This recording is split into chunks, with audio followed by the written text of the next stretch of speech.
This meeting to order. Welcome to meeting number 41 of the House of Commons Standing Committee on Finance. Pursuant to Standing Order 108, Bracket 2, the committee's meeting on the subject matter of Bill C-19, an act to implement certain provisions of the budget tabled in Parliament on April 7, 2022, and other measures. Today's meeting is taking place in a hybrid format pursuant to the House Order of November 25, 2021. Members are attending in person in the room and remotely using the Zoom application. Per the directive of the Board of Internal Economy on March 10, 2022, all those attending the meeting in person must wear a mask except for members who are at their place during proceedings. I'd like to make a few comments for the benefits of witnesses and members. Please wait until I recognize you by name before speaking. For those participating by video conference, click on the microphone icon to activate your mic, and please mute yourself when you're not speaking.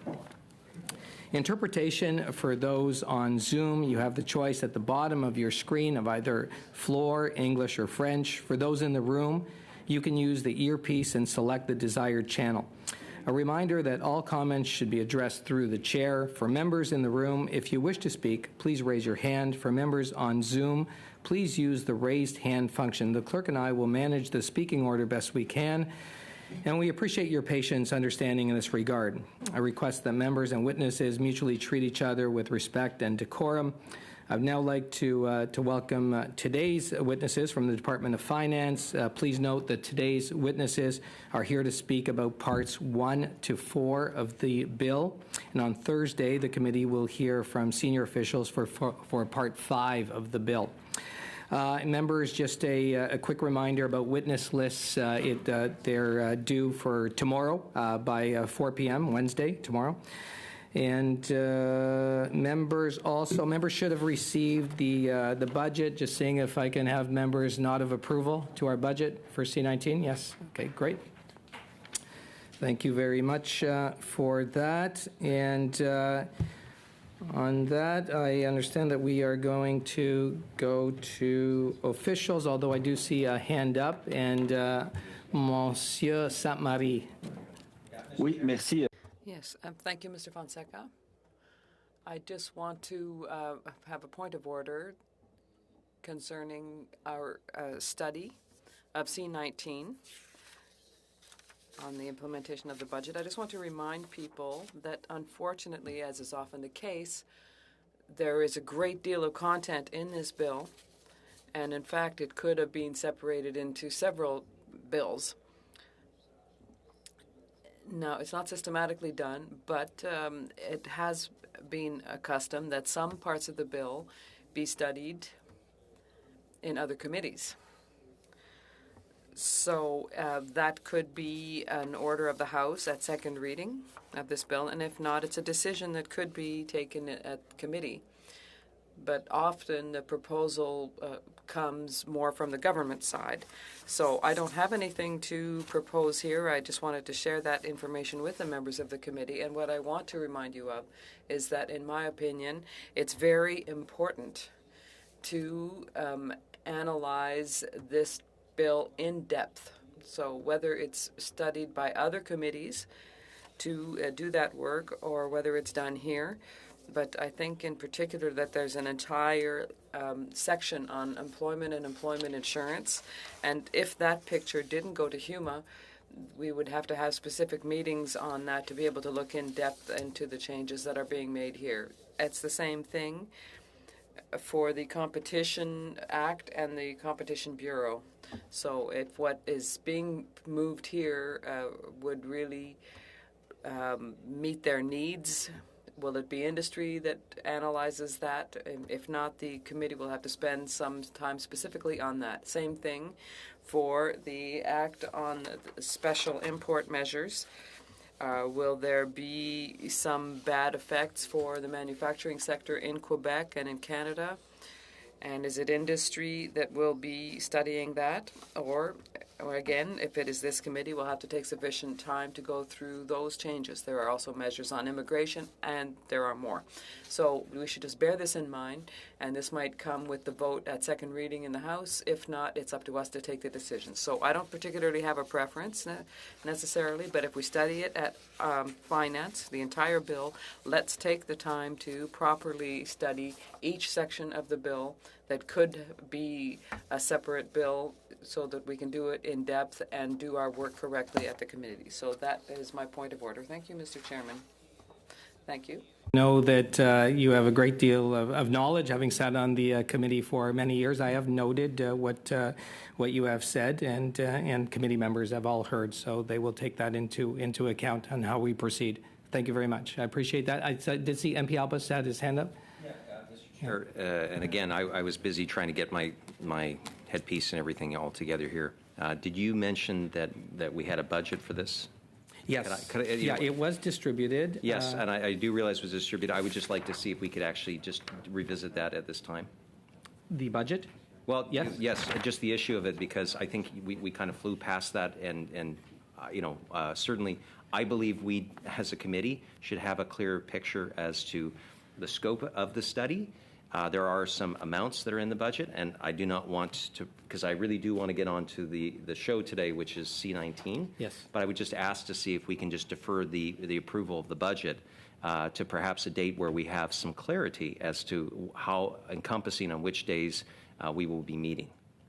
Okay. So I've had a number of members ask me specifically on that, and I've been unable to give them any kind of specificity in terms of our schedule. Okay, thank you, MP Albus. I'm looking at members. Maybe we could build in some time on Thursday to be able to discuss that. Yeah. Okay. Okay. Thank you. And now we will move right into members' opportunity for questions. So for the first round, we have MP McLean. Welcome back. Well, thank you, Mr. Chair. Thank you very much. And the officials are exactly where?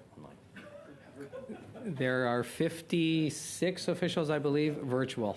56 officials, and me asking questions. From 56 12 officials. departments and agencies, yes. Okay, and they're on screen? Are they logged into Zoom? Is it weird? Okay, good. Thank you. Mr. Chair, my first question is going to be, and I've gone through much of Bill C-19 here. My first question, of course, is from a natural resources perspective. There's nothing in here for the natural resources sector, and there was significant amount in the budget concerning the natural resources sector, particularly, and I'll dwell on one first of all, a new carbon capture, utilization, and storage regime. Now, I know that it's been a long time coming. This government's taken a lot of time, and it voted down a piece of legislation I put in front of Parliament over a year ago to start getting carbon sequestered in Canada, where a year later, emissions have continued and we have no regime. So I was expecting something in this Budget Implementation Act on carbon capture, utilization, and storage. So if any official can walk me through, because we do need certainty, and the industry is trying to work with the government and getting a regime here that works for making a better environmental outcome for Canadians. If we can get some certainty, and somebody can explain to me why there's nothing in this Budget Implementation Act for moving this process forward on the tax regime to deal with carbon capture, utilization, and storage, I would be very pleased. Anybody?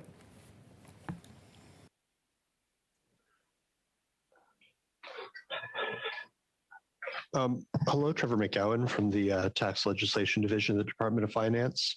That is correct. The 2022 federal budget did announce a measure relating to carbon capture and storage, and also entirely correct that that's not contained in the first budget implementation bill.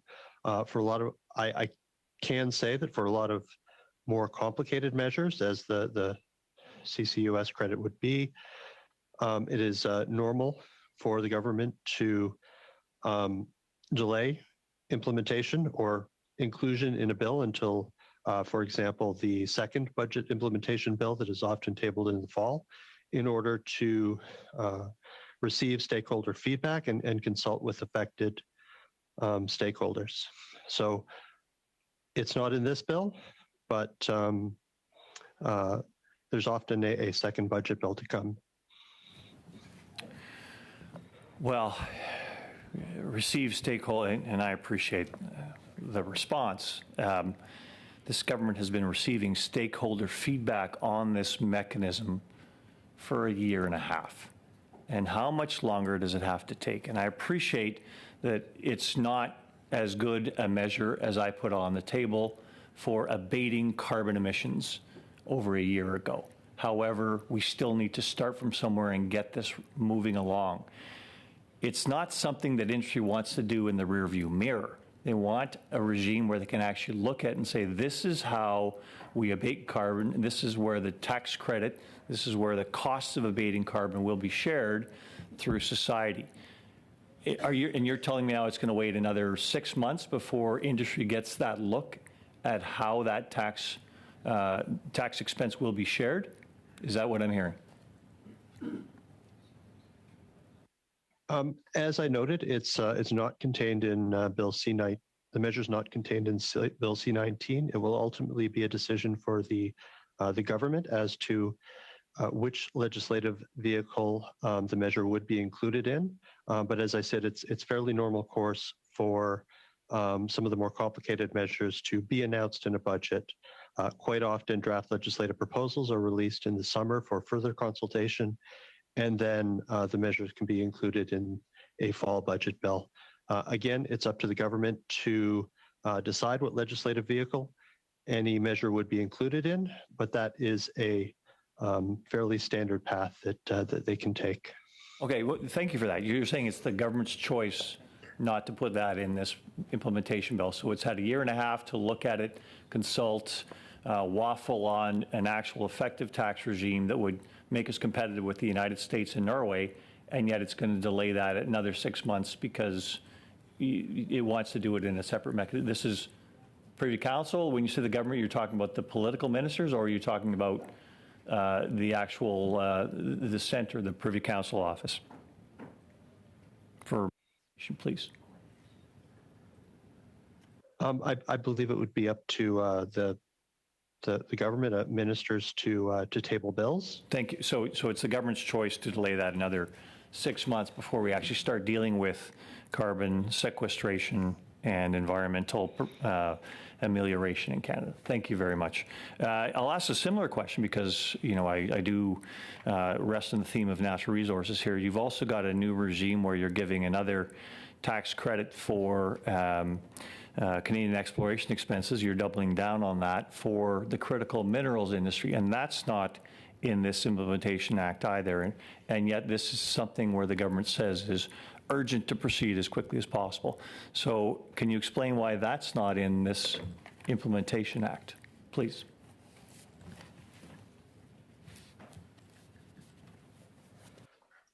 Thank you for the question. As I noted earlier, I think my response would be the same actually to this question, but it is a decision for the government as to what measures get included in a bill, and it's a fairly normal procedure for some of the more complex measures or some of the measures that might benefit more from stakeholder engagement to have that additional stakeholder engagement after the tabling of the first budget bill through the summer, and quite often those amendments can be included in a subsequent budget bill. That's the time, and now we'll hear from the Liberals for 6 minutes. MP Zarowitz. Thank you so much, Mr. Chair, and I want to thank all the officials that are joining us today. Thank you for being here. Thanks for your tremendous work. The first question I want to ask you about is the home accessibility tax credit. There are lots of seniors in my wonderful riding of Davenport. They've worked extraordinarily hard their whole lives. Many of them are blessed to own their homes, and they want to continue to live in them as long as possible. And our federal budget 2022 doubles the qualifying expense limit of the home accessibility tax credit to $20,000, and it's to help seniors and persons with disabilities to live and age at home. So I have two questions for officials. The first one is, how many people are expected to benefit from this change, one? And two, what types of expenses will be eligible?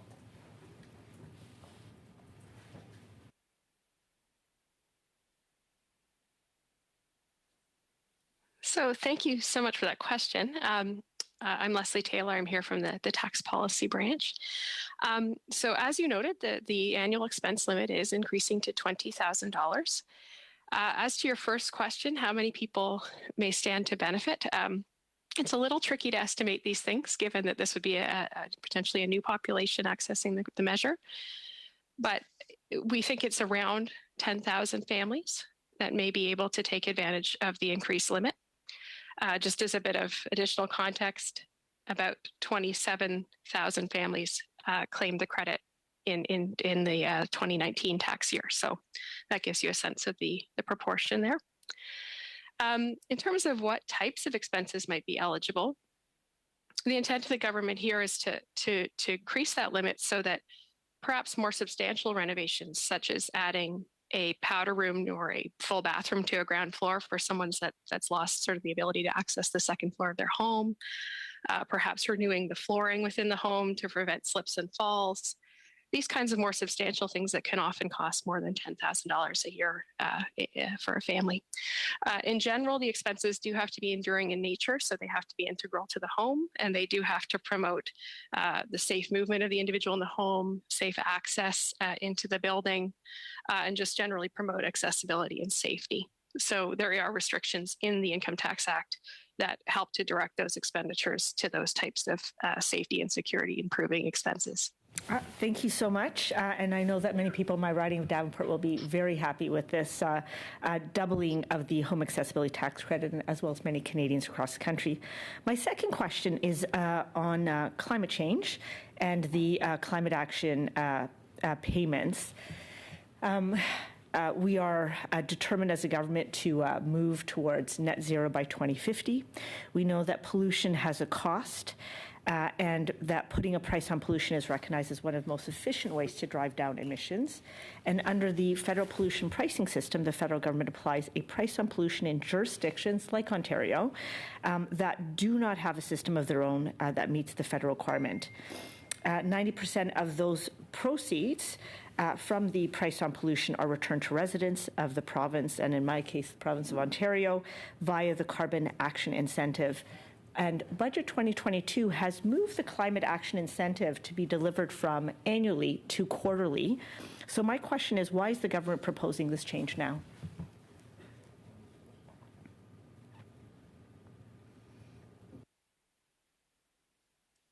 So it's me again, Leslie Taylor from the Tax Policy Branch. So essentially the move, as you noted, is taking this from a once a year delivery of this support delivered at tax filing time to a quarterly payment regime. The first payment will in fact be a double up payment that will be received this summer. That will reflect the first 2 quarters of the benefit year. And then payments will be delivered every quarter, essentially at the start of the quarter, reflecting the charge that will flow in the remainder of the quarter. And the intent is really, the government thinks that it would be helpful to individuals to receive this on a more regular basis through the year, better reflecting the spending patterns of Canadian families. So really it is just an improvement in terms of the regularity of the support as it flows. Thanks so much, Ms. Taylor. And I also think that given the fact that we do have inflation, I think putting money into the pockets of Canadians more quickly, I think will also help them with any additional costs. Do we have an idea about how many people in Ontario actually claim the climate action? Or, we give it to all Ontarians. Oh, so sorry, so not that question. So my next question is on the disability tax credit. Can you maybe talk to me about how this measure will help persons with disabilities? Sure. I guess I'm lucky this time. It's me again. So the disability tax credit is a 15% tax credit on an amount of about $8,800. So it provides about $1,300 in support through the tax system each year. This credit is meant to recognize that individuals with severe and prolonged disabilities can bear costs in their day-to-day living that others that don't face such disabilities may have. So, for example, costs related to specialized transport, perhaps modified clothing, these things can be difficult to itemize, but can have a real bearing on the cost of a person with disabilities can face and their ability to pay taxes as a result. So what we've done, or what the government's proposed in budget 2021 actually, is that there would be 2 modifications to the eligibility criteria for the disability tax credit. The first relates to individuals with mental impairments. And based on some feedback from largely the clinical community, as well as the Disability Advisory Committee of the Canada Revenue Agency, which is chaired by a person who actually happens to be the chair of the Canadian Psychological Association, there was feedback that the current criteria were not reflective of modern clinical practices, modern ways of assessing individuals with mental impairments. As a result, the list is being updated to include a sort of a broader and more expanded range that should give better clarity to clinicians as well as individuals with mental impairments as to how they may qualify. The second element relates to individuals who may qualify because of a need to pursue life-sustaining therapy. And I think I've run out of time, unfortunately, but I just want to thank you so much for your excellent responses. Thank you very much. Thank you, MP Zarowitz. And now we'll hear questions from the Bloc and MP Sainte-Marie. Thank you very much, Mr. Chairman. So it's my turn to thank all of the officials for their presence and their great availability to us. My first questions will be on Part 4, on the luxury tax, select luxury items tax. We raised this issue yesterday, and we learned that the government had not asked, or there was no study done in terms of an impact on the manufacturing sector that this tax would have. So I'll remind you that we are in favor of the principle, but we have to look at what the impacts of that will be, or the repercussions. Also, I had directed my questions primarily on this tax, which concerns aircraft. So we have to look at the personal use versus business use, which shouldn't be taxed in the spirit of this new tax. So we had one confirmation concerning the sharing, and it was concerning for me, for the industry, because the calculation of the 80% for business is going to be very difficult to assess before the sale or after. And also we had a confirmation concerning exports. So the great majority of the craft that are built are destined for export, but the tax applies to all up until the moment that they are exported. So it's a liquidity issue for the producers that could be hundreds of millions of dollars per year. So it's a lot of money.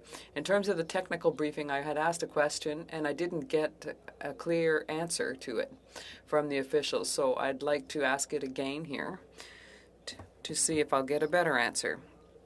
If there's a mining business that buys an aircraft in order to fly its employees without selling them tickets, at that point in time, would the aircraft be exempted from this tax for that particular activity? Thank you. Thank you for the question. So once again, without having all the facts before me, and so with that caveat, with waiting to see what Revenue Canada would say, I would say that flights that are used by a mining business strictly to fly its employees, it's not for profit, to fly people from one place to another. In such a case, the intent of these provisions would be that those flights would be eligible. So a mining business that purchased an aircraft that is subject to this could have a certificate of exemption in order to buy this aircraft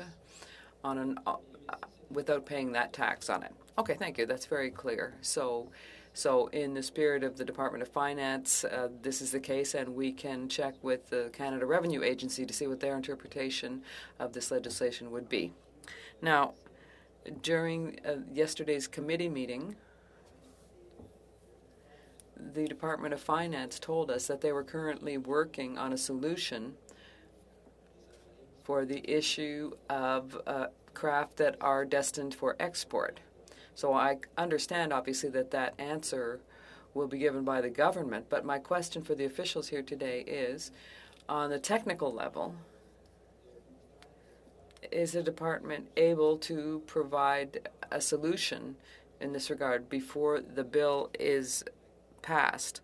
So having the technical possibility of proposing a solution to this issue. Thank you.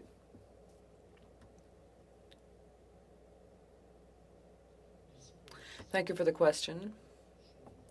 I wouldn't want to put any words into the mouth of the Minister of Finance and Deputy Prime Minister. She clearly said that she had asked officials to look at that situation, and for the moment, it would be premature for me to say, should it be the case that there might be some corrective action to be taken and what would be done to do so.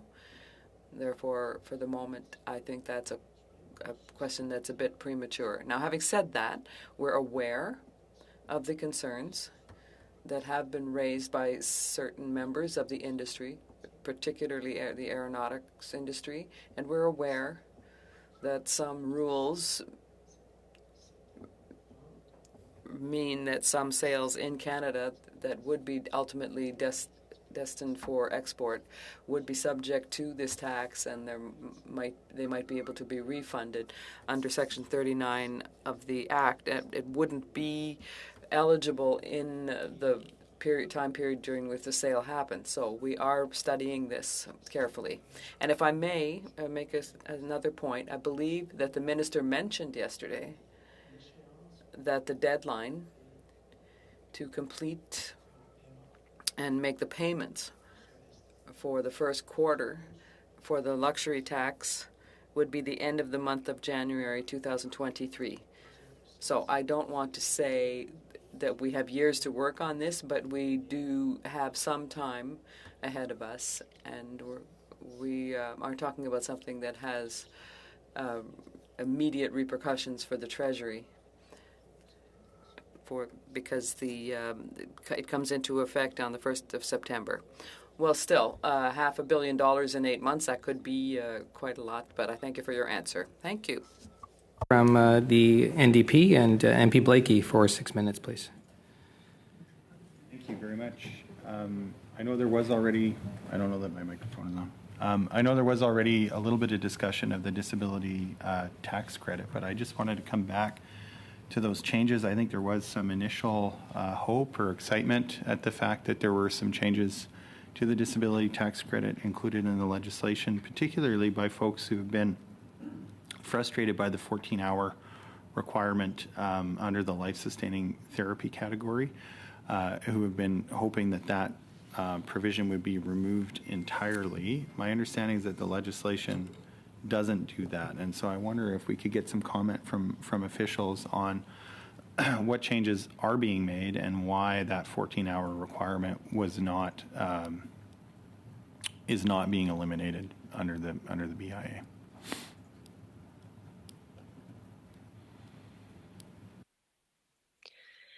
Thank you for the question. So just to back up to what is changing, there is a requirement in the Act that a therapy be undertaken for at least 3 times a week. And there's a further requirement that it be undertaken for on average 14 hours a week.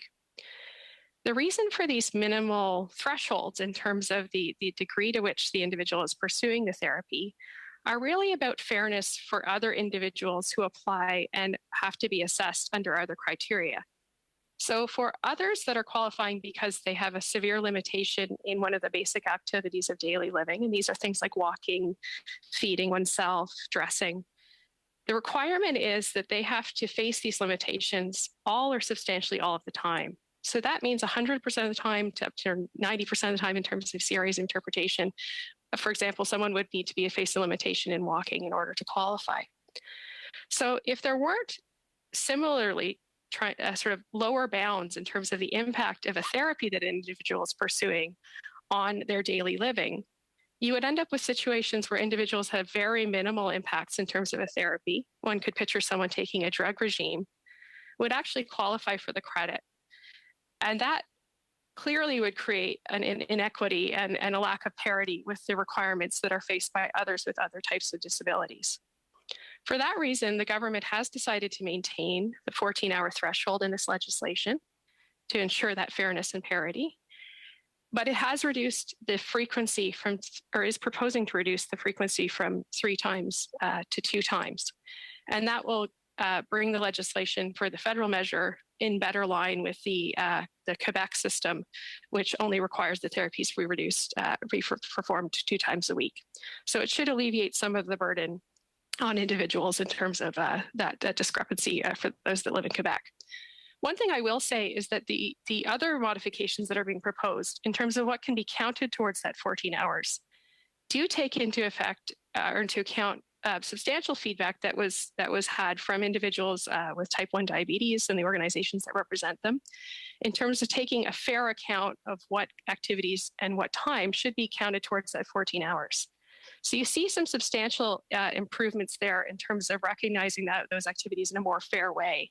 And that should lead to individuals that, for example, have to take account of their dietary intake or exercise in terms of determining their dosage of insulin, that now that would be proposed to be allowed to be counted towards the 14 hours.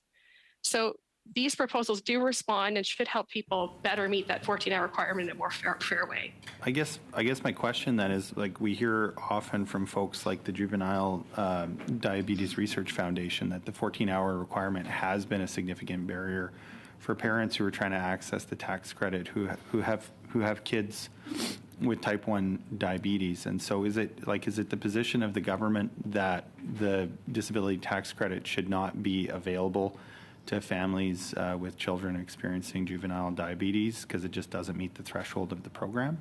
Is that why there are criteria that that make it very hard for families in that situation to access the DTC? I would say that the position of the government is that there has to be some type of accounting for parity between individuals with different types of disabilities in order to ensure fairness. So the 14 hours tries to ensure that the therapy pursued has a meaningful impact on the day-to-day activities and living of the individual pursuing the therapy. Where that threshold can be met, there's at least some guarantee that there's a parity with those that have to meet all or substantially all tests in terms of the effects of their disability, for example, mental functions. But if that test then structurally excludes children with diabetes, then the government is satisfied that its policy objective is being met. But I don't believe that's accurate. I mean, the test is a 14-hour test. Those that have to pursue that therapy, and that can include things like the time spent by parents in assisting with dosing the medication and counting in either of these proposals, there will be more activities that can be counted to that 14 hours. So it should allow for more individuals that face those limitations and activities to be brought in. But the 14 hours is there to maintain that parity across different disabilities. I do thank you for providing a clear answer. I wanted to ask, I know there are some provisions in the Budget Implementation Act that the government has characterized as first steps toward a public beneficial ownership registry. I'm wondering if someone could give us a little bit of a maybe just a quick summary of what's in this bill, but also I think a kind of preview of what government sees as being next steps for establishing a proper registry.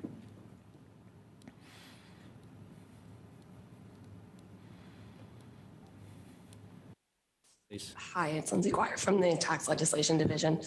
So I believe that part is actually in Part 5 of the bill. So there's no one here today to talk about those measures, but I think there would be people here, I assume, on Thursday that could answer that question.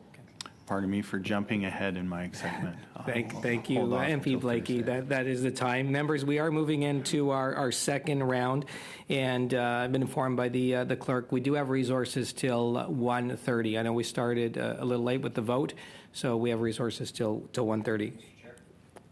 MP Albus? Most of us have actually set up our schedule for the day, so I don't think we'll have unanimous consent for you to continue after 1. Okay. I'm just, again, don't shoot the messenger. You have 5 minutes. Thank you, Mr. Chair. So thank you to all the officials that are here today. I'd like to talk about Division 12, the enactment of the Prohibition of Purchase of Residential Property by Non-Canadians Act. So first questions to the officials. Obviously, the coming into force that basically says that it is by an order in council. That is, the governor and council will proclaim when Section 235, which enables this measure to come into force. So it's going to be at the discretion of the Government of Canada when this act comes into force and when it applies. So technically, they could choose to do it after this has received royal assent the day after, or they could never choose to bring it into force. Is that correct?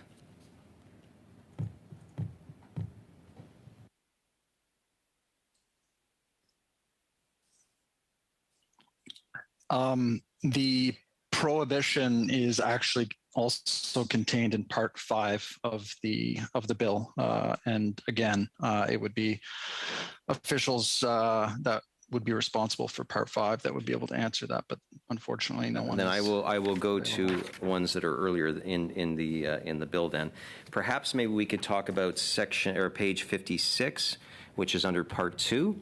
And that's, again, the new housing assignment of agreement. So if I could have the official who is responsible for this, this seems to me that right now, if a builder goes into an agreement with an individual for, let's say, establishment of a duplex, that the builder would then be responsible for collecting GST or HST, depending on their province, and submit that to the government. This, in effect, has, though, that if that individual that they've contracted with does an assignment of sale to someone else, that they would then charge GST or HST and give that to the government. So, in effect, the government is assuring that it receives HST, even though there's only one duplex that is made, that it would receive GST twice, one on the overall duplex itself, and then once on the unit once it's separated out. Is that the case? Well, the GST, HST would apply to the whole amount. The assignment sale amount, so for example, if the original price the builder was charging was, let's say, $400,000, GST, HST would be collected when that closes. And then on the assignment sale for $100,000, let's say, it would apply on that as well. So that's not the case right now, and that's the reason why this amendment's there. Is that correct? It's the case for many, but not for all. Okay. In essence, I'm going to ask you this question then, and thank you for your service, by the way. The government will be getting more revenue, correct? Yes. Will this make housing more affordable or more expensive? Thanks. Perhaps I could take that one, Mr. Chair. Maybe just put this in perspective. You look at the amount of revenues that this measure is estimated to generate. It's only an estimate, but it's $10 million. So $10 million per year in the context of a $2 trillion plus economy. If I could ask, I was asking Ms. Riddle a question, and just a simple yes or no question. Is this going to make housing more expensive or less expensive? It may be better for me to answer, Mr. Chair, simply because I dealt with this aspect of the measure more than. I think I have the right to ask who I asked. We were sent to Ms. Riddle. Ms. Riddle, if you could just answer, will this make that unit of housing more expensive or less expensive? In a particular unit, it really depends on the particular thing being sold. There's other factors that come into play when you have those types of sales. There's also the new housing rebate, which in some cases can actually increase. So I think you'd have to provide a specific example, specific facts to be able to answer that question. Well, and I do appreciate that I did to put you on a bit of a spot there, but essentially what will end up happening is that I will charge, if I'm going to assign a sale to Mr. Stewart, and I am going to be collecting the GST on that, I'm going to be recouping, I would need to recoup that. And so essentially what the government is raising the price of the total, not only its revenue, but the cost of that housing. So this is a very poor way, I would say, well, to not say necessarily, not necessarily. Oh, well, maybe you can enlighten me. Because right now, not most, but many assignment sales are already subject to the tax, and so there's a price, there's a market price on those types of housing, and theoretically, a lot of the current money could be going to people making those assignment sales. Yeah, but again, So for example, for the people if that are you've got now two assigners, captured by one this, who wasn't required to collect and the other one was required to collect, and they were both charging the same amount, just because the second person is now required to collect, the prices may not overall change. I'm not going to. I do appreciate the work there. Yeah, Liberals, MP Chattel for 5 minutes, please. Thank you very much, Mr. Chairman. I wore some pink this morning because, before asking any questions, I just wanted to emphasize what is happening. Women's rights. I'm very concerned, and I wanted to start with a little quotation by Simone de Beauvoir. Never forget that a political, economic, or religious crisis will probably result in women's rights being challenged. These are never automatic, and you have to stay alert throughout your whole life. So thank you very much for allowing me to say that. I want to thank our colleagues from the Department of Finance for their excellent work during the budget, but also throughout the entire year.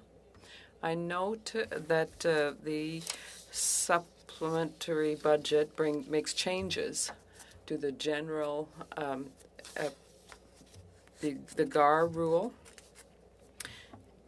and we were trying to deal with one of the most significant gaps in this. But the committee received Professor Brian Arno, heard from him as a witness, and he talked about several other gaps or shortcomings. And this committee made pre-budgetary recommendations to really try and move forward quickly or immediately with the consultations for this anti-avoidance rule. So I have 2 questions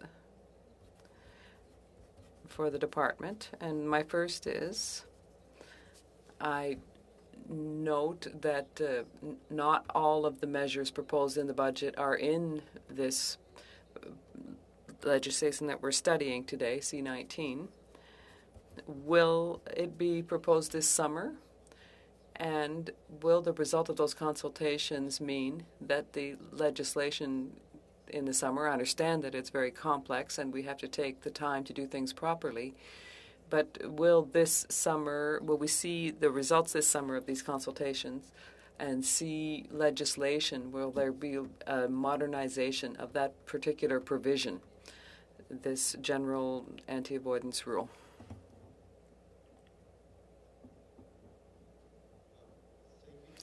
For the question, there are, of course, no amendments to the general anti-avoidance rule in Bill C-19. I just wanted to make that clear.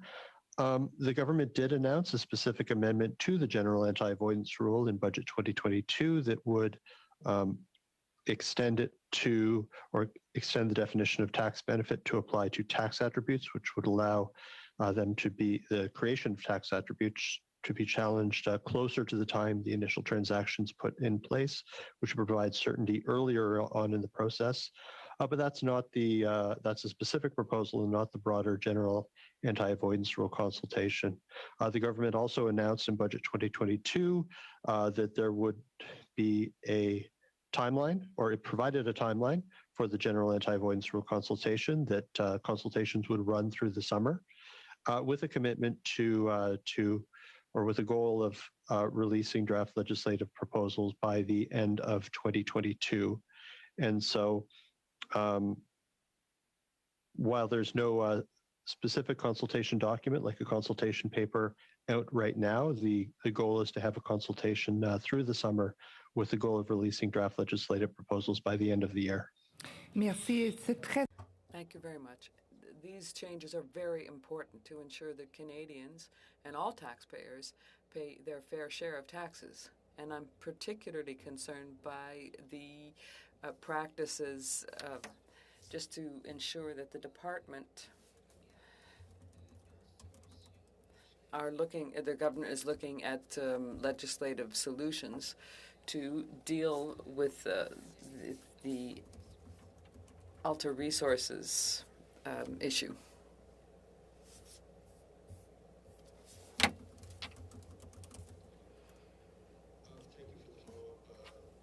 Question. Yes, of course. The department is very much involved in studying and analyzing the impacts of the Alta case. Of course, recently the government, through an act of parliament, or so Canada enacted the multilateral instrument, which is a rule developed with a number of other international partners to help address some of the issues that came to the fore in the Alta decision, to which I understand was being referred. And so that is something that that is definitely a focus at the department. But just to note that there have been other tools that may be relevant in the context of treaty shopping, which was an issue in that case. Thank you, Ms. Chatel. And Monsieur Sainte-Marie for 2.5 minutes. I want to salute the pink that my colleague Ms. Chatel is wearing and tell her that I really appreciated her quote from Simone de Beauvoir. She's always so inspiring. But my next question concerns part 1, which has 15 measures on income tax. And my question is talking about the assignment sales for some businesses. We understand that they will allow some investments made by businesses who want to improve their manufacturing process or reduce their carbon footprint. So several of these provisions already were concerned with the capital expenses, capital cost allowances rather, but I understand that the measures are very broad and that they don't exclude businesses that are evolving in carbon capture. So I wonder if these businesses are targeted by this measure, and if so, given the huge investments that are going to be made in oil and gas sector with the blessing of the Environment Minister, I'd like to know if the department has an idea already of the percentage that would be caught by this particular sector. Thank you.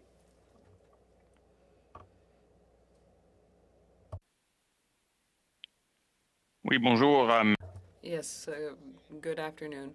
Concerning this measure, it is indeed, as you suggest, a measure that is very broadly applied, and the idea was to promote the economic recovery following COVID, and some measures were announced in the budget of 2021, and more recently in February that includes the measure for individuals and their businesses that are not incorporated. So it's for all small and medium-sized businesses, but obviously there's a ceiling of $1.5 billion that has to be shared by the group. That obviously limits the number of major investments that would be potentially referenced. And the other point is that we're talking about going into possibly 2024. So these assets have to be acquired and put in place within that time frame. So really, it's a very general measure, as I said, to stimulate the economy. Thank you, Mr. Sainte-Marie. The NDP and MP Blakey for 2.5 minutes. Thank you very much. I just wanted to touch base on the zero-emission technology manufacturing tax credit that's foreseen in the BIA here. I'm wondering, first of all, if the department might be able to give some concrete examples of the types of technology that they think companies may adopt under this tax credit. I'd also like to know the extent of the investment in these technologies that they think the tax credit is likely to leverage, and what the cost is that the government is anticipating in foregone revenue. And finally, I'd like an estimate of by how much the government intends or believes that emissions will be reduced as a result of the tax credit. Ideally, it would be nice to have a kind of emissions per dollar figure, at least as an estimate in terms of what government is thinking it's going to buy in terms of emissions reductions for its tax credit.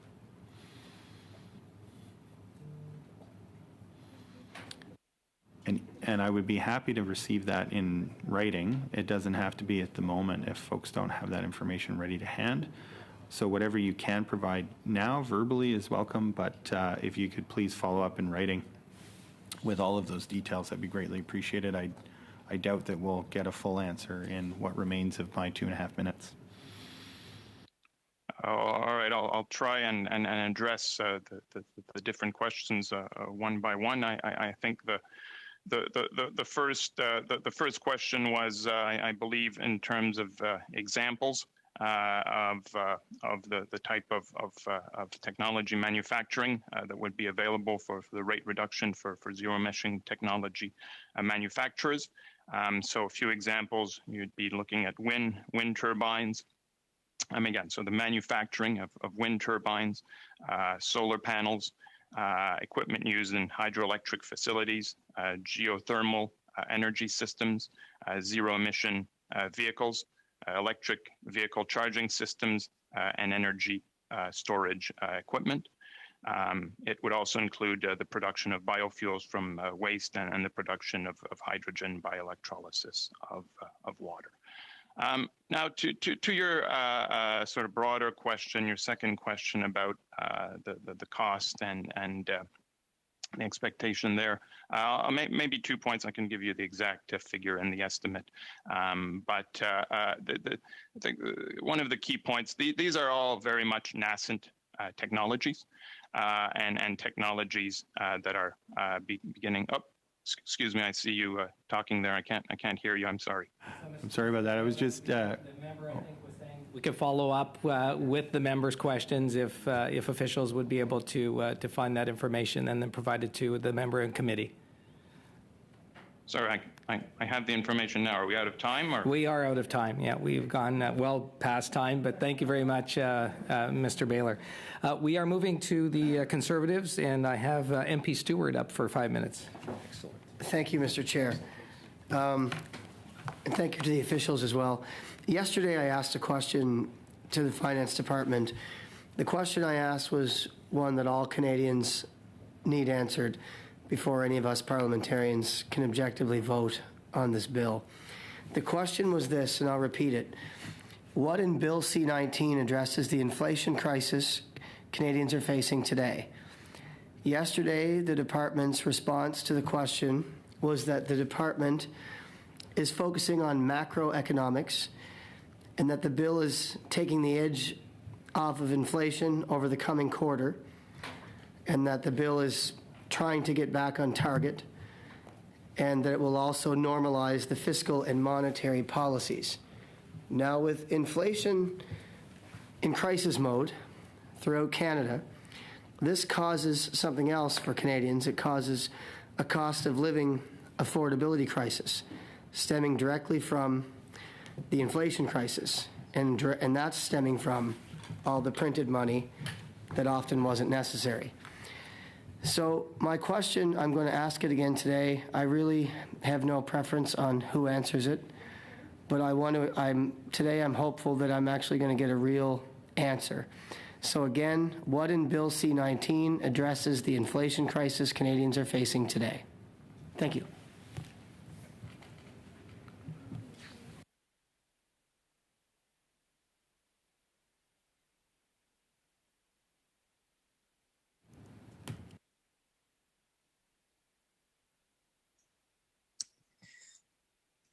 So I think the answer to your question was provided yesterday by people who are in a better position than the officials on this call today to give you an answer. So, I can appreciate that you we're not satisfied with the answer that you received yesterday. I think in terms of those of us who are here today, we're really here to talk about the technical tax aspects of this bill. So unfortunately, I don't think that anyone will be able to give you an answer that would be more satisfying to you. Point today. of order, Mr. Chair. I think this question might be putting our officials in a bit of a tough position. It is a political question in terms of how we are addressing in federal budget 2022 the cost of living for all Canadians. I don't think it's a bit of a tough. It's a bit unfair to be asking our officials this question. So officials are here to answer technical questions of the BIA and MP Stewart. Mr. Chair, with all due respect, when you put a bill together in a budget that adds new taxes to Canadians during an inflation crisis, my question isn't really a political question. It's a very good question. I mean, we have thousands and thousands and thousands of civil servants in Canada, and there's 56 of them today, and they can't stand behind their own work. And I mean, the government is obviously, there's a minister, I understand that. Yeah. Yeah, just that the minister answered this question in her presence, and I understand that the opposite didn't like the answer, but she provided the answer, and the official are there to respond to technical question related to C19. Thank you. Chatalia. So officials are here to answer our technical questions, and that's their job. They do a tremendous, excellent job. Mr. Chair, I appreciate all the commentary, but nobody answered my question yesterday. So today, it's great to have the excuse that 56 people also can't answer it today. But I didn't ask a question in poor faith. I asked a very good question for the people of Miramichi-Grand Lake, and it's not a point of argumentative. It's just answer the question. What's the bill doing? So we have an entire bureaucracy that wouldn't answer yesterday, and today they can't answer. Either way, I get no answer. So the people, whether it's technical today or not yesterday, nobody answered my question. So the people in Miramichi-Grand Lake, who are facing 7.4% inflation in New Brunswick, whereas it's 6.7% in the country, we have an affordability crisis stemming from the inflation crisis, which stems from the problem of this government printing too much money. So when I ask a legitimate question, I expect an answer. I don't think it's too much for me to ask them to answer my question. I really don't.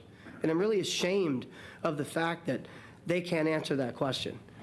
So I'll ask a different question, and maybe, hopefully, I'll get a different answer. Actually, MP Stewart, your time is up. Isn't that convenient? Thank you. So we are moving now to the Liberals and have MP Baker up for 5 minutes.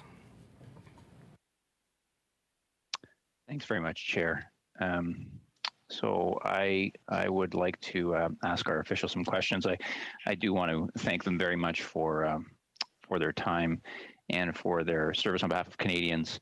I think a lot of times the work that our officials do is something that it's almost always invisible to most Canadians and even to elected members of Parliament. And so I want to thank you for all the work that you do behind the scenes to make a budget bill like this possible and for the benefit of Canadians. So thank you. My question relates to some technical elements in regards to the rate reduction for zero-emission technology manufacturers. So some companies, in this sector, might engage in multiple business activities, and I guess my question is, how would the government determine the eligible income for the reduced tax rates on zero-emission technology manufacturing?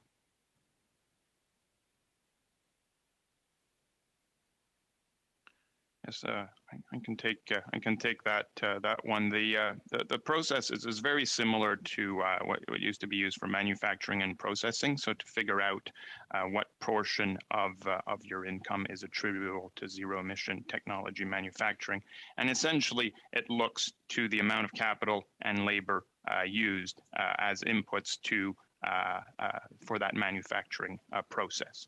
And it determines for a company that has both zero emission technology manufacturer and other manufacturing activities, what proportion of labor and capital is used for the one versus the other, and then it effectively applies that proportion to the business income of that entity, and it's on that basis that the amount of income subject to the preferential rate being introduced is determined for companies with multiple streams.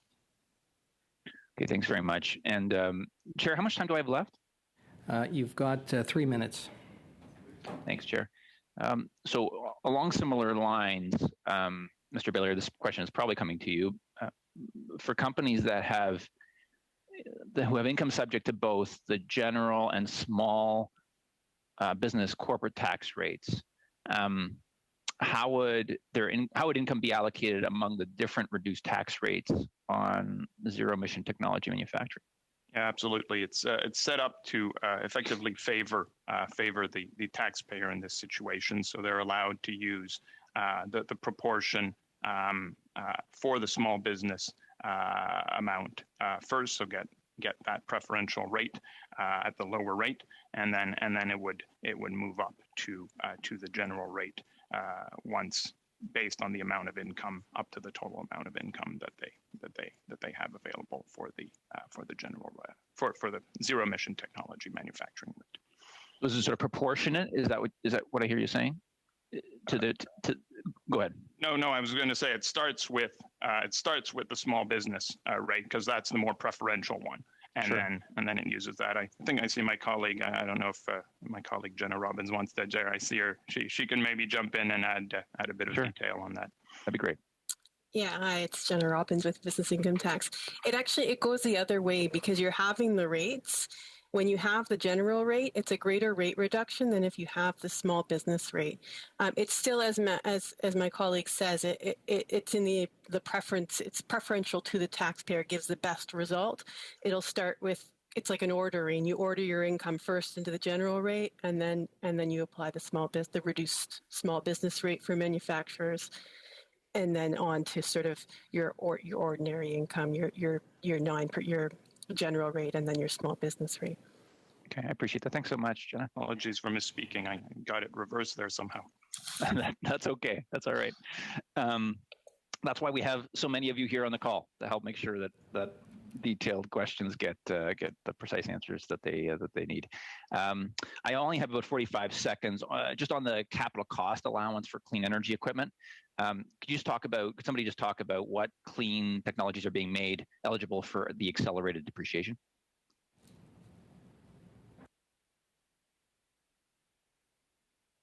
Short answer, please, if you have it. It's Oliver Rogerson here from the Tax Policy Branch. What's being added are effectively some geothermal, the wave and tidal that was not eligible before, and most of the technologies that would be eligible under the zero emission tax manufacturing rate cut that were not eligible under Class 43.1 in the capital cost allowance. Thank you, and thank you, MP Baker. Members, we are moving to our third round. I have the Conservatives up first, MP Chambers up for 5 minutes. Thank you very much, Mr. Chair, and I appreciate all the officials spending time with us here today, as we always do. My first question is, and I hope there's someone that can answer, and if not, perhaps we can follow up. Were there savings booked from the closure of border crossings for small vessels by CBSA, drastically reducing them from about 400 to 80? And how much were those cost savings?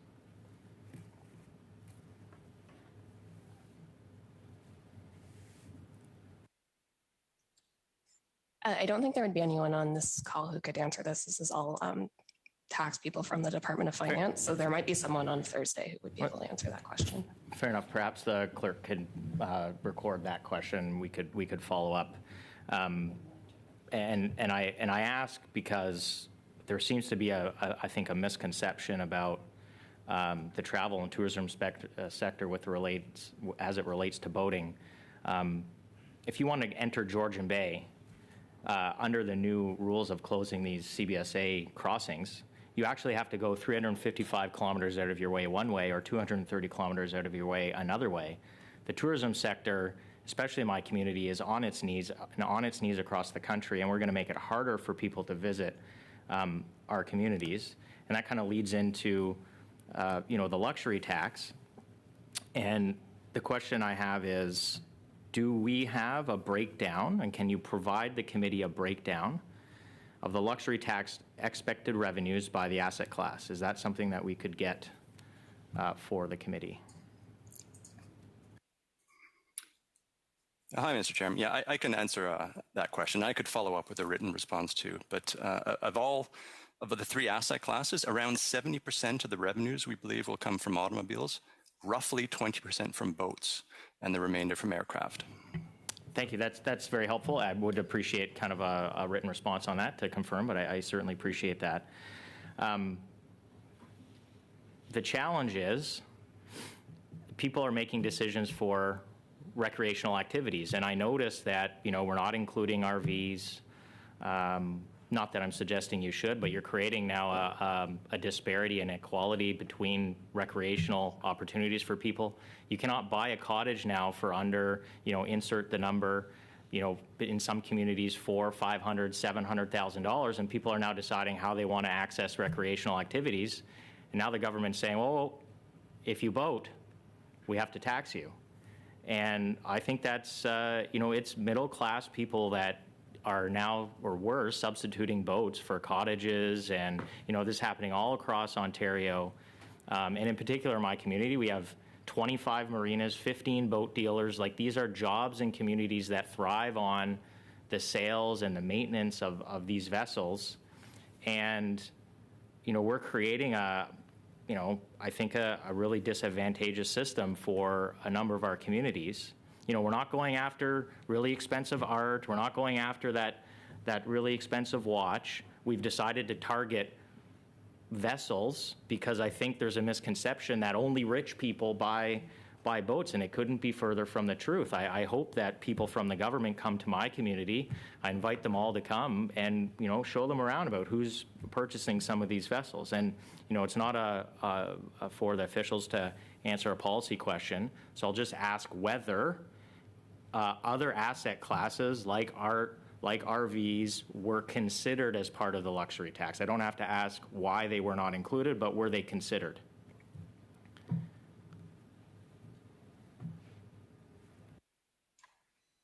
Thank you for the question. In respect to RVs, when the tax was originally announced as part of Budget 2021, there were already an exemption for RVs proposed, so a carve-out from the subject vehicles subject to the tax. Thank you very much. And I would submit that the reason the carve-out was imposed because it would be political suicide to include a luxury tax on a recreational vehicle. So someone's going to have to explain to me, and it's not a fair question to officials, but the government is going to have to explain to Canadians why they've created this unequal footing. And it is, I think, completely unfair, and it's going to be an assault on a number of small communities that rely on tourism and these jobs. I'm getting messages from people today that are saying they have to lay people off. I'm also getting messages from people saying they have workers, salespeople who are quitting their jobs because they don't think there's a future in the industry anymore for them. And so, Mr. Chair, I believe that's my time. I'll yield my, well, I don't have no time left, but I'll pass it off to the next person. Thank you very much. Thank you, MP Chambers, and we're moving to the Liberals and MP Sorbara for 5 minutes. Thank you, Chair, and great to be here with my honorable colleagues. Chair, it is 12:52, and I wanted to, and I know I have 5 minutes in my allotment of time, but we do have resources here with us today, the great folks that work here at the House of Commons and Parliament, with us until 1:30 today. And I would like to see if we have, not unanimity, but a majority consensus to continue on till 1:30. MP Sorbara. So, yeah, we do have resources and we do have officials available to us till 1:30. You would know, you that sat on this committee for many years, that the practice has been that when we are interrupted by votes, that we do, if possible, tack on that time and try to get as much time as we can, especially when we have this many officials with us. Mr. Chair? MP Albus. Yeah, so there's not unanimous consent, so if you want to... Unanimous consent, MP Albus is not required for this. Well, you would need to have a majority vote. Yeah. So then we should have a debate about that. MP Beach. Actually, my understanding is that as long as the resources are here, delays from votes that happens often. And so a motion to adjourn the committee is always in order. But otherwise, the committee, I think, is good to proceed. Correct, MP Beach. Yeah, I'm always prepared to work, but I will tell you that I have other appointments that I'm going to have to cancel now, and it's because this government decided that it would do an orders to the day. So you know what, Mr. Chair, maybe you could feed this back to your whip, that perhaps they should not be doing procedural motions that interfere with our work. But that being said, let's continue. Thank you, MP Elvis. MP Sorbara, you have the floor. Thank you, Chair, and I always find it a great to learn a lot when the officials come to Finance Committee or any committee for that matter. So the more time we have, MP Stewart, I'm speaking. I have the floor, please, to ask them questions, whether we agree on the other side with some of the measures or not. It's good to ask them questions. The more time we have with them, the better have. Moving on part one. Section L, in terms of the measures in the BIA for registered charities and allowing them to enter in charitable partnerships with organizations other than qualified donees under certain conditions. I would like to get an explanation on that from the officials. One reason, obviously during COVID, charities were impacted considerably across Canada, and our government stepped up and assisted them in many venues, in many measures. But how is this a measure effective for charities? And I believe it's been long asked for by charitable organizations.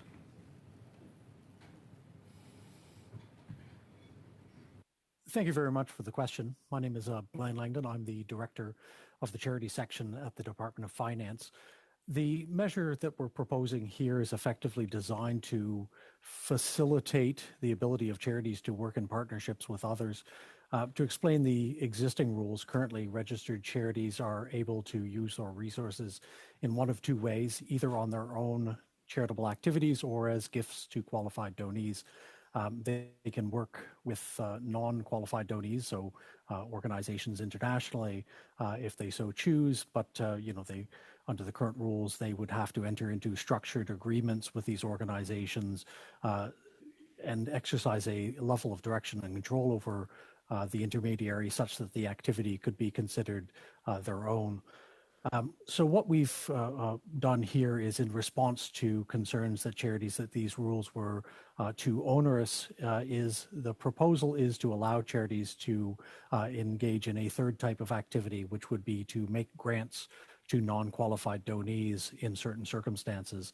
And so this would facilitate the ability to make a grant to a foreign entity or a domestic entity that is not a qualified donee, provided that the grant was made in furtherance of the charitable activity of the charity, that the funds were in fact applied to charitable activities, and the organization followed certain accountability measures that are spelled out in the BIA. Blaine, I'm just going to hop in because I do have a second question to ask. I think the work that we've done for charities within the BIA needs to be applauded, and I have a lot of respect for that. As a former PS on the revenue side, in my second session, I was able to meet regularly with the charitable committee that we put forward as a government, and I know a lot of the asks that were made and how much work we've done. Just a second question and changing gears. The Canadian Building Trades Union, I was happy to speak to their members here last week in Ottawa. My riding is home to the training facilities of the largest private sector unions in Canada, or I should say in Ontario as well. LiUNA 183 headquarters being built to my riding training center is in my riding. The Carpenters Local 27 headquarters and training facility both in my riding, Local 675. as well. We put in a measure which I advocated for strongly, labor mobility deduction for temporary relocation of tradespeople. Why is this important? Well, many reasons. We have shutdowns that happen across this country. I know when in my younger days, I worked at a pulp and paper mill for a couple summers, visited extensively facilities across this country where tradespeople come in and out, and also tradespeople have to relocate. A deduction is a very powerful incentive and allows workers to move and allows them to have some financial flexibility and a financial incentive. Can we get some feedback on the labor mobility deduction? MP Sorbara, I know time goes quick, and that is the time. We are moving to the block, and MP Sainte-Marie for 2.5 minutes, please. Thank you, Mr. Chairman. My question is for Mr. Bélair in connection with what we said. We're talking about 20 minutes ago.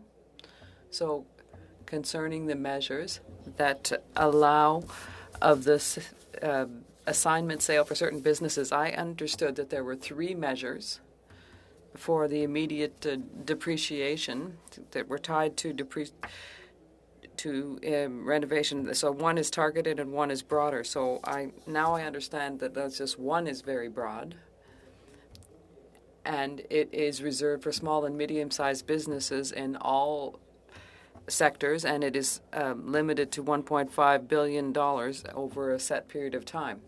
And so for oil and gas sector, they have access to that too. So I'd like a confirmation of that. And I also understood from the answer that the department had not assessed what sector of the economy, as a percentage, for example, would be asking for that measure. So I'd like confirmations on all of that, and that there aren't any other assignment sales in the bill that are broad in scope, rather.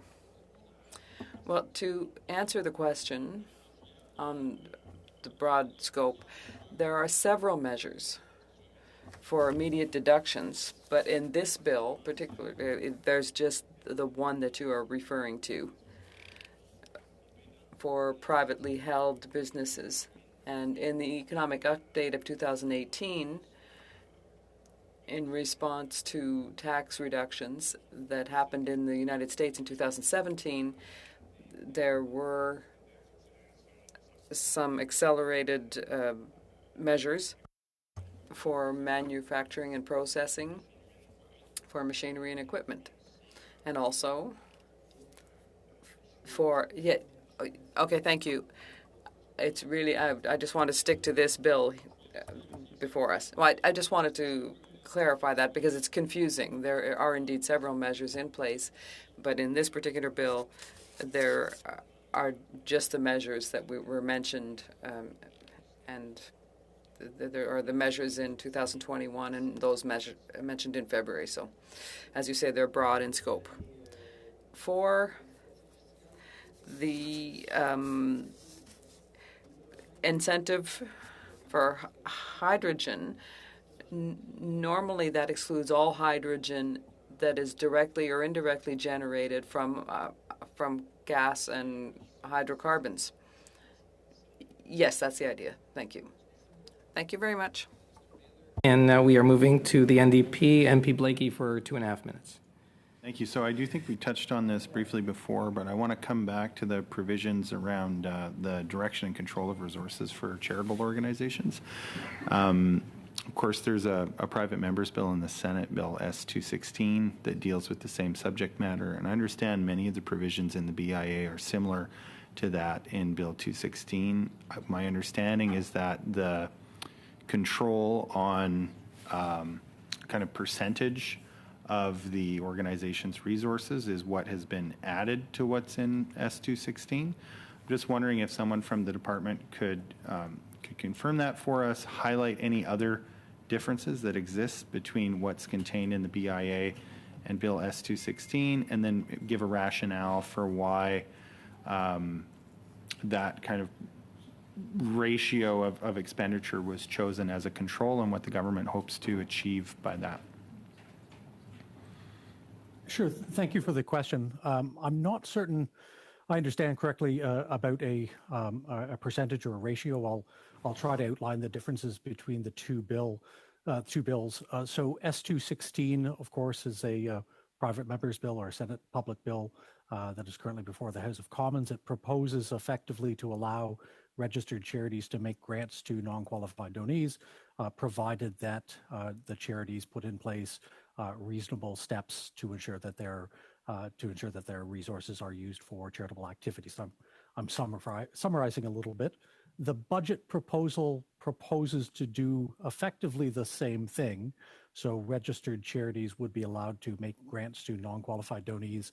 It eliminates the requirement that they direct and control the activities of the partner organization. But the difference between the two would be in the budget proposals, we've proposed specific accountability requirements. So the organization would be required to have a written agreement in place, receive periodic reporting from the organization, receive final reports from the organization. You'll see this outlined in Regulation 3702 or proposed Regulation 3702. There isn't a specific percentage associated with the amount of control that needs to be exercised. That may be something that's just being confused with the budget proposal around the disbursement quota, but beyond that, there's no specific requirement for that proposed here. Thank you, and thank you, MP Blakey. That's the time. We are moving to the Conservatives, MP Fast for 5 minutes. Right, thank you very much. Two very quick questions. Firstly, I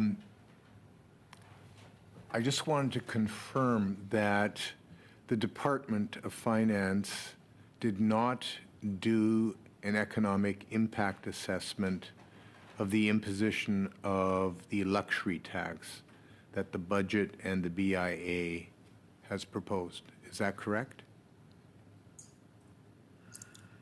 Thank you. Mr. Chair, yes, as per the answers provided yesterday by, I think, Minister and Mr. Jovanovic, that's correct.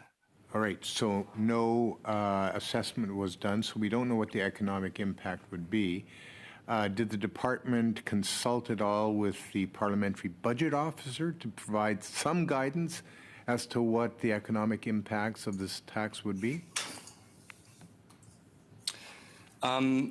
We consulted with many people, industry in particular, from the three different sectors affected, but it's not usual or normal for us at all to consult with the PBO. And if I can point out something, Mr. Chair, as well, the PBO in their legislative note, when they costed the luxury tax, they said there would be an impact, a behavioral impact, but they weren't sure what that is because, well, it's just uncertain.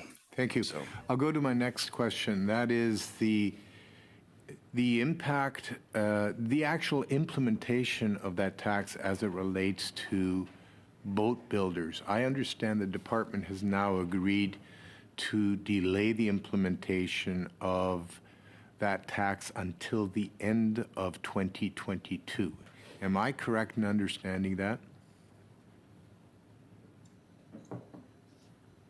Thank you for the question. So the technical change that you are referring to is in relation to agreements that may have been entered into in writing ahead of a certain date. You may know that the department released draft legislative proposals as of March 11th. In those draft legislative proposals, the grandparenting rule for those agreements was that they had to be entered before budget date of 2021. And that rule has been extended so that agreements entered into before January 1st, 2023 will be subject to the grandparenting rules, which basically means that the delivery of such a boat could, or another subject items could happen after the coming into force of the luxury tax without the application of the tax.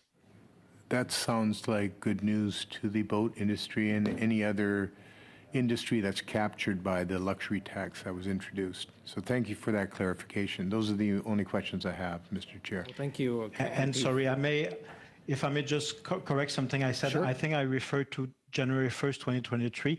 I meant January 1st, 2022. Of course, we don't allow agreements to be entered in writing currently for future deliveries. It's a grandparenting rules in respect of existing agreements entered into in writing. Oh, that's very different. I had understood that the grandparenting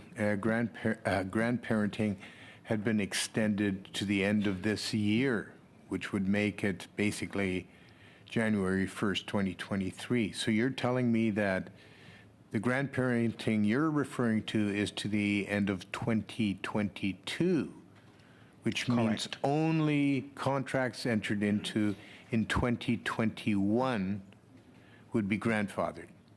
That's correct. And the previous rule, I'm sorry, I have feedback. The previous rule basically was grandparenting contracts entered into before budget day 2021. Right. Okay. Thank you. So in that sense, it's an extended relief. MP Fest? Yep. Okay, thank you. We're moving to MP Zerowitz for the Liberals for 5 minutes. Thank you so much, Mr. Chair. I'd like to ask about the economic growth and innovation section of the budget. We know that if we're going to continue to be able to afford the generous support programs we have, a national child care program, if we want to continue to have a good quality of life, we do need to ensure that we have strong economic growth moving forward. And we also need to ensure that we have productivity and innovation to be able to have strong economic growth. So my question's around the Canadian Innovation and Investment Agency. We know that we have an educated population. We know that Canada and Canadians have no shortage of excellent ideas, but we know that we have to translate those good ideas into new technologies, into new product services and growing businesses. And I wonder if there's one of our officials that can maybe talk to us about the idea behind the Canadian Innovation and Investment Agency. What's the idea behind it, and how are we hoping to set this up, and what's the time frame? Thank you.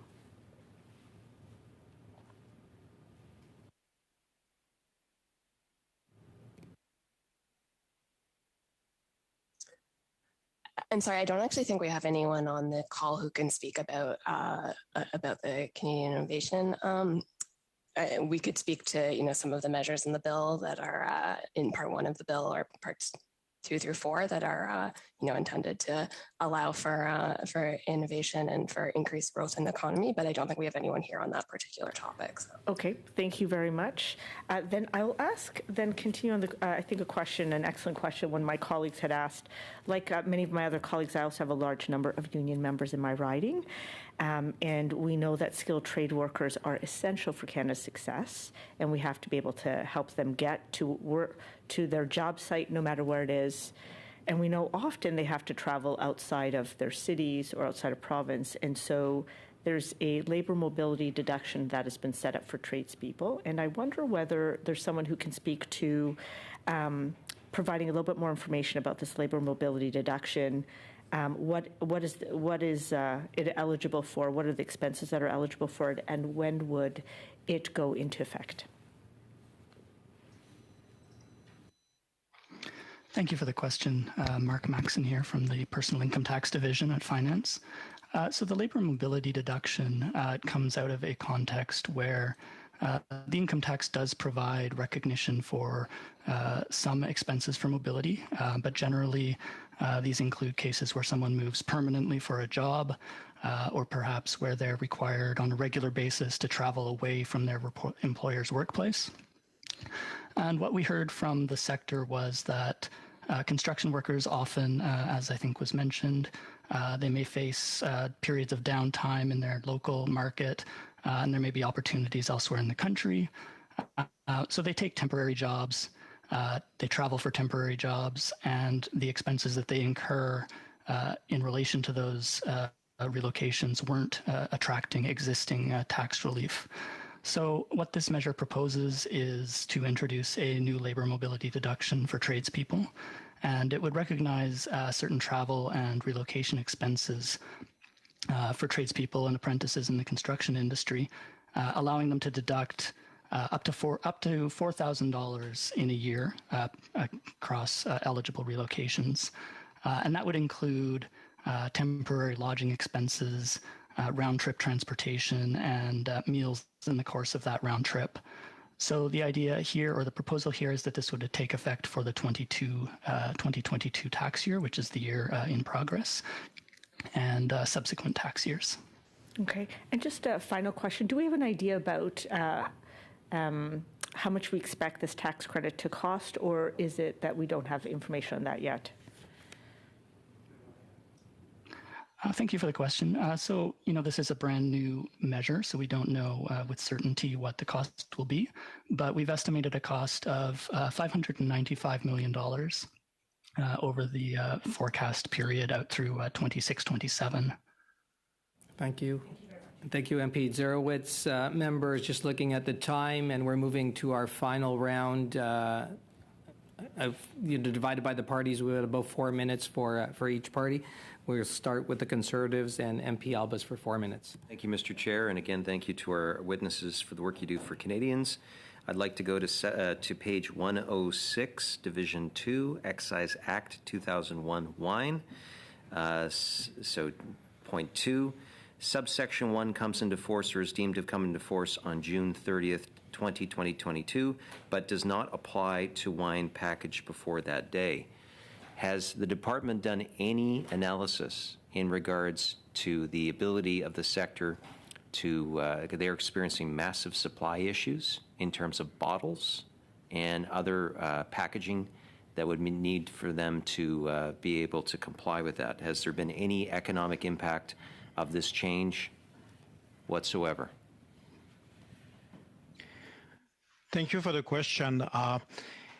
It was, I guess, mentioned by the minister that this measure is intended to comply with an agreement that was entered under the auspices of the WTO. And under that agreement, there is a date that Mr. Chair, I'm specifically asking a question. I do not need to hear a rephrasing of the minister. Sir, could you please just answer the question?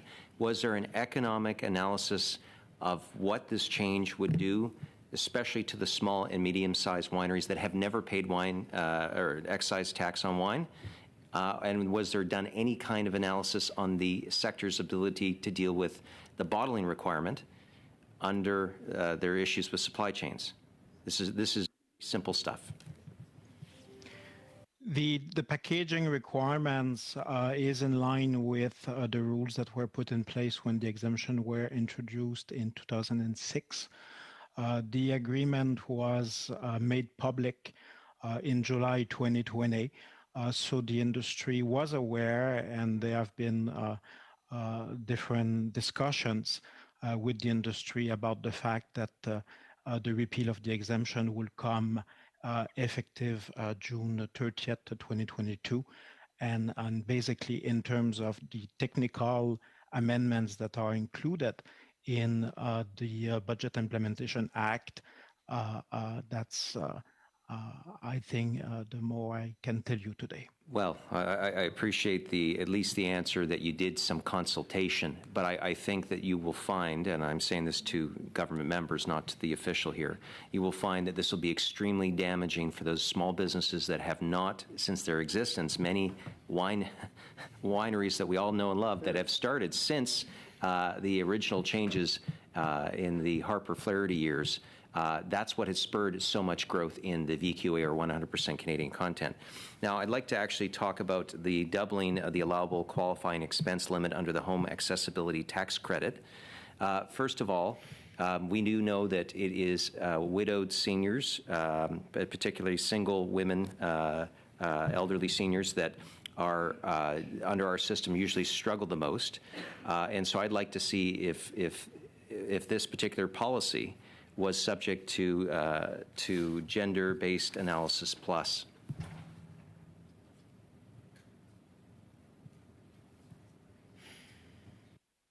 Thank you for the question, Mr. Albas. So it is standard practice at the Department of Finance that when we're implementing or examining a proposal to conduct a gender-based analysis. So yes, I can answer that affirmatively to your question. Okay, so if someone is cohabitating with another individual, they will now be able to get up to $20,000. Is that correct? So the home accessibility tax credit allows individuals that are seniors or persons eligible for the disability tax credit in the year to claim, if they have receipts for work done on their property to promote accessibility or safety improvements, to claim those specific costs up to the limit of currently $10,000, now $20,000. A female, just if I could just finish very quickly. So if a female, We've gone well over MP just but this is a short maybe you one. can ask them to provide the information to the committee. It's just a yes or no question. So if a female right now was living by themselves, lower means, they will not be able to benefit from an extended, even though they may need more than $10,000. Is that correct? Well, to the extent that they have a tax liability, this is a tax relief measure, they can reduce their tax liability using the measure. Thank you. And now we're moving to the Liberals. MP Chattel for 4 minutes. Thank you, Chair. I know these are very complex measures, and that explains why we need more time to put them into legislation. But I'm particularly interested in the tax measures and the supplementary information, and in particular the international tax measures. I would like to have an update from the Department of Finance on the stage of the negotiation of the multilateral convention to implement Pillar 1, and if somebody could quickly give me an update, because these are very complex rules being developed by the OECD. But I understand that in parallel, the multilateral convention is being negotiated. I wondered if we ensure that these measures will be very well thought through, because the multilateral convention will last for a very long period of time. So could I have a quick update, please, on this?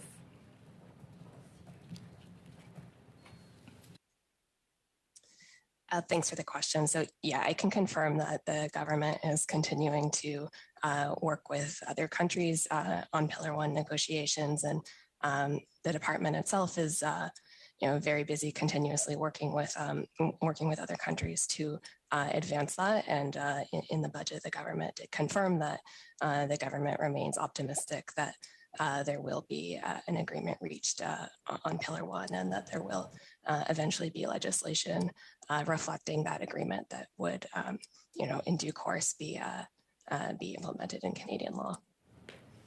Thank you. And moving to Pillar 2, I do acknowledge that the budget announced a consultation and has some specific questions. One of the questions are about the interaction between the Pillar 2 model legislation and existing Canadian law. I was wondering whether the Department of Finance has considered the general interaction between the existing legislation and the new model rules.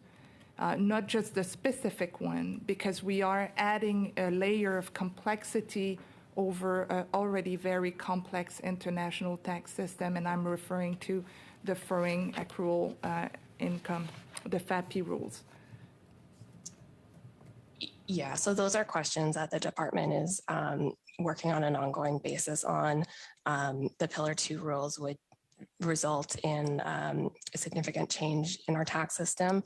And we also obviously already have existing rules dealing with foreign companies that are owned by Canadian companies and dealing with multinationals. So the Pillar 2 rules are something that would need to be layered on top of that. So that is something that the department is very focused on. And as the process moves forward, that's something that would be considered as the rules are drafted. And a number of the consultation questions that were put to the public relate to those kind of questions, because we are looking for stakeholder information and do want to get the best feedback in order to try to implement the rules in a way that will be most effective, while at the same time, trying to reduce complexity and create a system that works best for Canadians. Thank you, MP Chatel. And now we'll move to the bloc, and MP Sainte-Marie for 4 minutes, please. Thank you, Mr. Fonseca. First of all, once again, a big thank you to all of the officials for their great availability. This is a meeting during which we have learned a great deal from your answers. My next questions will deal with the part that allows the Canada Revenue Agency to accept late applications,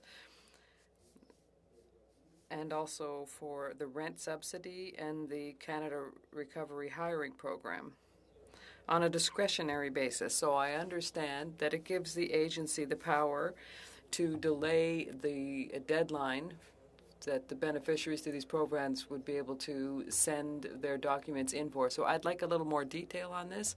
Are there businesses that haven't made the request that can still do so afterwards? So, or does this measure just target a few random cases or a particular sector of the economy? I'd like more details on this measure, please. So since the course of since the subsidies were introduced at the beginning of COVID-19, there's always been a relatively short timeline during which entities had to apply for the subsidy. So under the current law, it's 180 days from the end of the qualifying period. And this is relevant to the wage subsidy, the rent subsidy, and the Canada Recovering Hiring benefit. So over the course of the past couple of years, it's been the case that the CRA has at times received applications that are filed late. The CRA under the Income Tax Act has a general discretion to accept certain things on a late basis. They publish a detailed sort of fairness guide demonstrating the circumstances or setting out the circumstances in which they generally accept certain things on a late filed basis.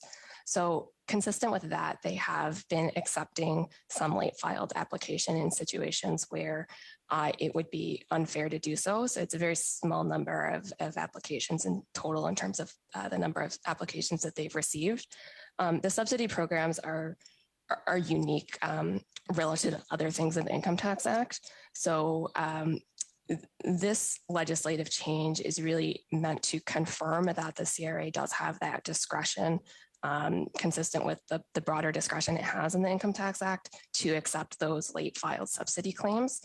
So it's not expected to change their policy or their practice. It's really a retroactive change that is intended to confirm their existing practice.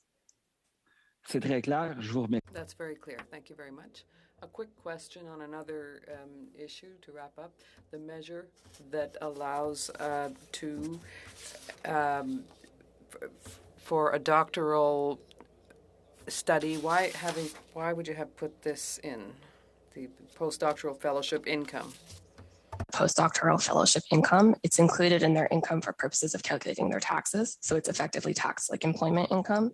But there's been a historical anomaly where it was not included in earned income for purposes of calculating RRSP room. So the measure is really just intended to provide fairness in giving someone RRSP room in a situation where they're paying tax on that income. That's very clear. Thank you very much. That completes my questions. Thank you, Mr. Sainte-Marie. Moving to the NDP and MP Blakey in our final few minutes, you have the floor for your questions. Thank you very much.